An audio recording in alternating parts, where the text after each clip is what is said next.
안녕하세요. 위클리 크리톡 시간입니다.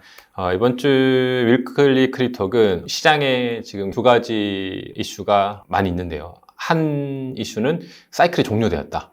드디어 이제 종료되었고 도망쳐야 된다. 뭐 이런 사이클 정점이 찍었다라는 그런 주장들이 있고, 또 하나는 아니다. 연말에 추가 랠리가 남아있다. 이런 이제 두 가지 의견들이 시장에서 팽배해 있는 것 같습니다. 그래서 실제 시장 이제 지표들하고 의견들하고 한번 살펴보고 여러분들이 좀 객관적인 본인만의 판단을 할 수 있도록 두 가지 관점을 전반적으로 한번 살펴보는 시간을 갖도록 하겠습니다. 지금은 불확실성하고 이제 변동성이 좀 많습니다. 그 이유는 이제 비트코인하고 알트코인이 큰 조정을 이뤘고, 특히 미중 금리나 미중 갈등 뭐 이런 걸로 인해서 투자 심리가 굉장히 약화되어 있는 상황이죠. 그리고 이제 공포 탐욕 지수도 이제 공포 구간이기도 하고요. 뭐 이러한 시장들의 큰 이슈로 인해서 사이클이 이제 끝났다라는 주장하고 이제 진짜 시작이자는 두 주장이 굉장히 팽배해 있는 이런 시기입니다. 시장에는 항상 이런 시기가 있기 때문에 이런 시기에 실제 근거 있는 자료들을 가지고 살펴보고 여러분들이 좀 대응할 수 있으면 좋을 것 같습니다. 첫 번째는 이제 사이클 종료 관점을 한번 살펴보죠. 이번 상승이 이미 정점을 찍었고, 이제는 이제 하락의 시작이고 시즌이 종료되었다. 뭐 이런 주장들인데요. 한번 살펴보겠습니다. 뭐 근거들은 여러 가지가 있는데, 일단 비트코인이 고점 대비해서 조정폭이 굉장히 크다. 이런 이제 주장이 있습니다. 그래서 실제 차트를 보면 일본 기준으로 보면 조정폭이 최근에 굉장히 컸고 MACD 기준으로도 하락폭이 굉장히 좀 가파릅니다. 그래서 단기적인 관점에서 볼 때는 조정폭이 크기 때문에 이게 추세가 계속 하락으로 이어질 것이다라고 충분히 이제 예견할 수 있는 그런 상황이긴 합니다. 그리고 또 하나는 이제 알트코인들이 다 폭락했다. 굉장히 많은 하락분을 보였기 때문에 더 이상 상승은 어렵다라는 그런 내용이고요. 비트코인은 많이 빠지지 않았지만 한 달 기준으로 뭐 이더리움, 솔라나, 리플 보면 솔라나 마이너스 17%, 뭐 리플 마이너스 18%, 도지 마이너스 25%, 뭐 이런 메이저 알트코인들도 굉장히 이제 많이 빠졌다라는 거죠. 뭐 메이저 알트코인 많이 빠진 것 같지 않지만 이 알트코인 폭락에 실제 조금 더 근접해서 들어가 보면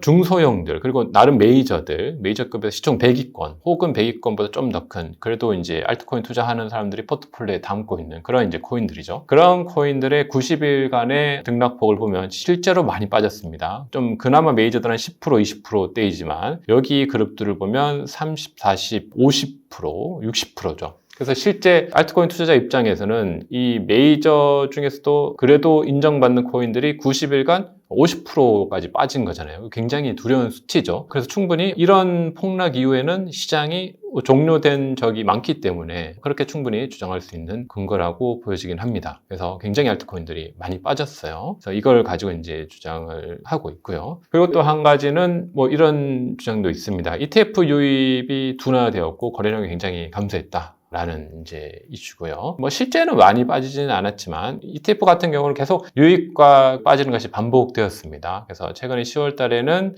이 정도 금액으로 일부 좀 빠지긴 했습니다. 그래서 그런 것들이 이제 주장의 근거가 되고요. 또 하나 이제 토탈2 지표가 이제 약세를 계속하고 있다. 토탈2 지표는 비트 제외한 이제 알트코인 전체 시가총액인데, 이 토탈2 지표의 일봉을 보면 이때 이제 큰 하락을 보였죠. 그리고 특히 굉장히 무서운 이제 빔을 보였는데, 이후에 이제 하락 추세를 이어가고 있고 MACD도 하락 추세를 이어가고 있습니다. 그래서 짧게 보면 일본 기준으로 단기적으로 보면 하락 추세의 폭이 기존에 비해서 조금 더 이제 강한 느낌이 있습니다. 그래서 이런 것들이 사이클 종료론의 이제 주장으로 되고 있습니다.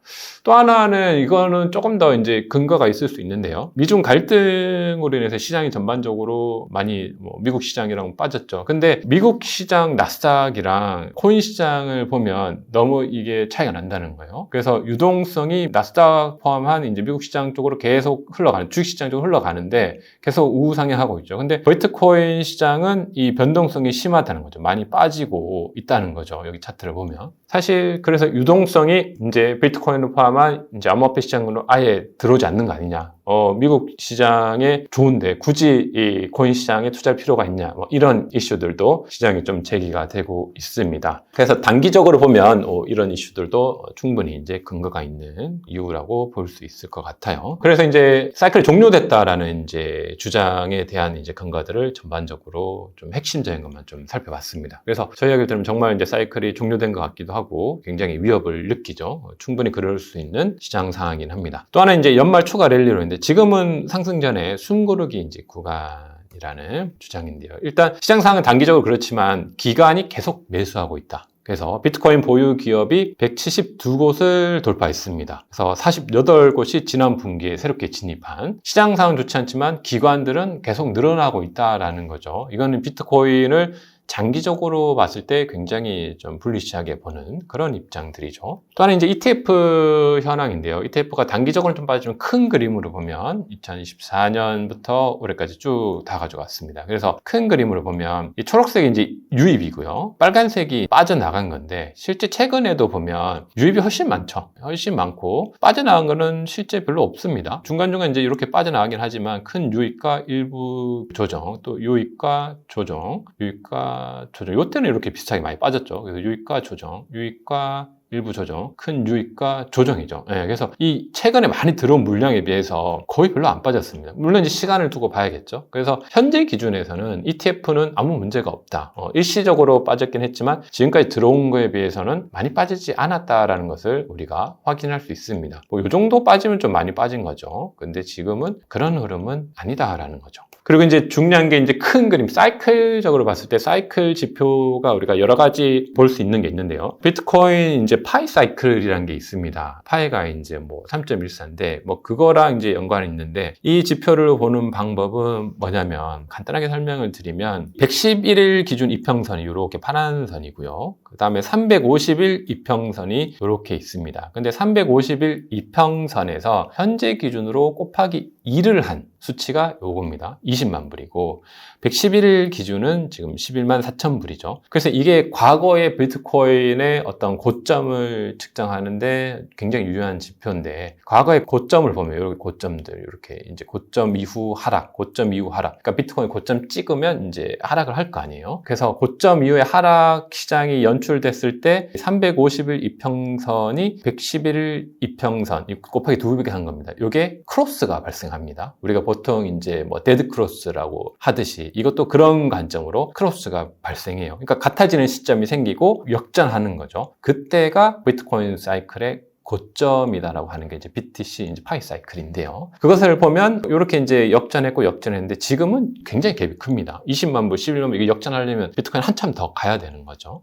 그래서 물론 이제 350일 이평선 가격도 이제 비트코인 조정을 받을 때 내려오긴 하겠죠. 그래서 그런 것을 고려했을 때 지금은 전혀 아니다라는 거죠. 너무 갭이 큽니다. 아직은 고점까지 많이 남았다라는 게 BTC 파이 사이클을 근거로 하는 거고요. 또 하나 이제 고점을 체크하기에 이제 역사적으로 좋았던 비트코인 MBRB G스코어를 보더라도, 물론 G스코어가 역대 이제 고점일 경우 요런 지점이죠. 요런 지점인데 지금은 뭐 이 과거만큼 드라마틱하게 뭐 오르진 않더라도 여전히 그 MBRB G스코어가 고점이기에는 전혀 부족한 상황이죠. 그래서 비트코인 가격에 비해서 MBRB G스코어가 조금 더 많이 올라가야 되는 여지가 많이 남아 있습니다. 그래서 MBRB G스코어도 여전히 비트코인 정점 찍으려면 아직 많이 남아있다, 이렇게 볼 수 있고요. 또 하나 우리가 체크해 볼 수 있는 게 비트코인 선물 버블 차트가 있습니다. 크립토컨트에 보면 이 선물 버블 차트가 보면 고점을 찍을 때 보통은 중립에서 쿨링, 그 다음에 히팅,